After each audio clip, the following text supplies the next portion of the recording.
एक व्यापारी ने 25% का लाभ शामिल करने के लिए एक वस्तु की कीमत को अंकित किया, लेकिन अंकित मूल्य पर 16% का उसने क्या कर दिया, डिस्काउंट भी दे दिया। तो उसका वास्तविक लाभ कितना होगा। अब ये वास्तविक लाभ वाला जो क्वेश्चन है वो थोड़ा डिफरेंट होता है। कैसे, देखिए, एक व्यापारी है जिसने 25% का लाभ शामिल करने के लिए एक वस्तु की कीमत अंकित की। तो मान के चलते हैं कि वस्तु का जो सीपी था, उसने सीपी से एमपी को बनाया है।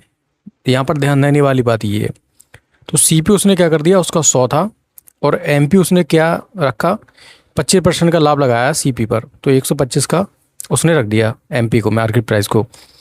अब लेकिन क्या किया, जब वो बेच रहा था तो उसने क्या कर दिया, भाई बेचना तो उसे है, तो रेट टू रेट तो कोई खरीदेगा नहीं, तो उसने क्या किया, चलिए मैं एमपी पर 16% का डिस्काउंट लगा रहा हूँ। तो एसपी हमारा कितना हो जाएगा, एसपी हमारा हो जाएगा इस 125 का 16% का डिस्काउंट दे दिया तो कितना बचा होगा, 84/100। 25 पंचे 125, 25 चौको 100, 4 दूनी 8, 4 एकम 4, 21 पंचे कितना हो गया, 105। तो बताना है कि उसका वास्तविक लाभ कितना हो गया। उसने 100 की वस्तु खरीदी थी और फाइनली उसने बेची है 105 की, तो उसे 5 का प्रॉफिट हुआ है कितने पर, 100 पर। इसको परसेंटेज में निकालेंगे तो कितना हो जाएगा, 5%। सी ऑप्शन यहाँ से सही होगा।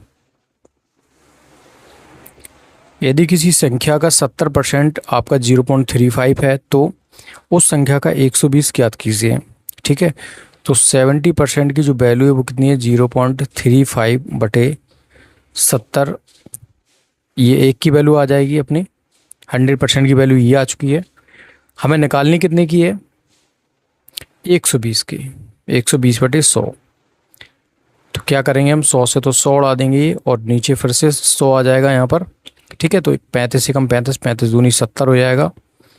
ये आपका 1 0 से 1 0 उड़ जाएगा, फिर ये क्या होगा, 2 छक 12 हो जाएगा, तो 10/6 हो जाएगा। तो संख्या कितनी हो जाएगी, 0.6। एक धनराशि साधारण ब्याज पर 5% वार्षिक दर से 3 गुना हो जाती है। उसी समय में यह धनराशि किस दर से कितने परसेंट कितनी परसेंट दर से 6 गुना हो जाएगी। तो देखिए 3 गुना हो जाती है, इसका मतलब क्या है, 2x उसका क्या हो जाएगा, ब्याज हो जाएगा। तो x उसकी मूल राशि रही होगी, परसेंटेज कितना है 5, और t हमें निकालना है, और 100 का यहाँ से डिवाइड करा दो तो ये 20 हो जाएगा, और x से x उड़ा दो तो t बराबर आ गया 40। अब बताने की अगर समय सेम हो, उसी समय में यह धनराशि किस दर पर, तो अब हमें निकालनी है दर।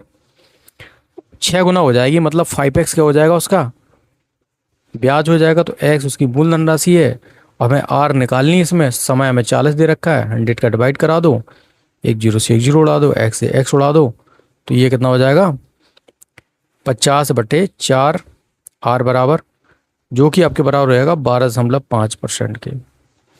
ठीक है, तो डी ऑप्शन यहाँ से क्या हो जाएगा, करेक्ट हो जाएगा। ए और बी की गति की दरों के बीच का अनुपात जो है वो 2:3 है, और इसलिए ए को गंतव्य तक पहुंचने में बी द्वारा लिए गए समय से 15 मिनट अधिक समय लगता है। यदि ए दुगनी गति से चला होता तो उसे उसी दूरी को तय करने में कितना समय लगता। अब यहाँ पर एक चीज़ आप नोट करना कि यहाँ पर जो दूरी है, जो डिस्टेंस है, वो क्या आपकी है, कांस्टेंट है। जब डिस्टेंस कांस्टेंट होता है तो टाइम होता है वो जो वेलोसिटी होती है, बेग मतलब जो गति होती है उसका उल्टा हो जाता है। ठीक है, तो यहाँ पर ए और बी की जो स्पीड का जो रेशियो दे रखा है वो कितना दे रखा है, 2:3। तो यहाँ पर अगर दूरी कांस्टेंट है तो यहाँ पर टाइम क्या हो जाएगा, इसी गति का क्या हो जाएगा, रेसिप्रोकल, 3:2। ठीक है, तो ये कांस्टेंट रहेगी वैल्यू यहाँ पर, क्योंकि 3 दूनी 6, 3 दूनी 6, ये कांस्टेंट रहेगी, आपकी दूरी बराबर सेम रहेगी। अब बोला क्या गया है कि अगर ए दुगनी गति से चलता तो उसे कितना समय लगता। अभी देखो यहाँ पर ये अंतर दे रखा है 15 मिनट का, तो 3 और 2 के बीच में कितने का अंतर है, 1, तो 1 की वैल्यू 15 के बराबर है। तो अभी ए को समय कितना लगता है, 45 मिनट का, और बी को कितना लगता है, 30 मिनट का। अब बोला गया कि अगर वो गति दुगनी कर दे, अब जब गति दुगनी कर देगा तो समय आधा हो जाएगा।